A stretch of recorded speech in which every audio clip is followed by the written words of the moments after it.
Hello friends, আসসালামু আলাইকুম। তোমরা সবাই কীরকম আছো? আশা করি অনেকটাই ভালো আছো। আমিও অনেকটাই ভালো আছি।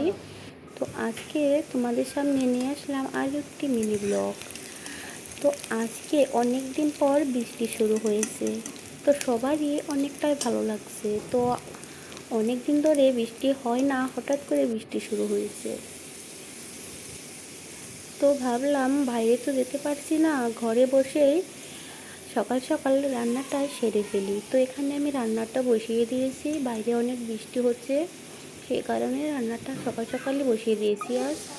তো দেখো এখান থেকে অনেকটা বৃষ্টি হলো, এখন কিছুটা কমে গেছে। তো আমার মতো কে কে বৃষ্টি আসলে খুবই আনন্দ পাও কমেন্টে জানিয়ে দেবে। তো অনেক দিন ধরে বৃষ্টি পড়লে ভালো লাগে না আর কি, হঠাৎ করে বৃষ্টি পড়লে খুবই ভালো লাগে। তো সবাইকে অনুরোধ রইল আমার ভিডিওটি পুরোপুরি দেখার জন্য। তো দেখতে থাকো সবাই।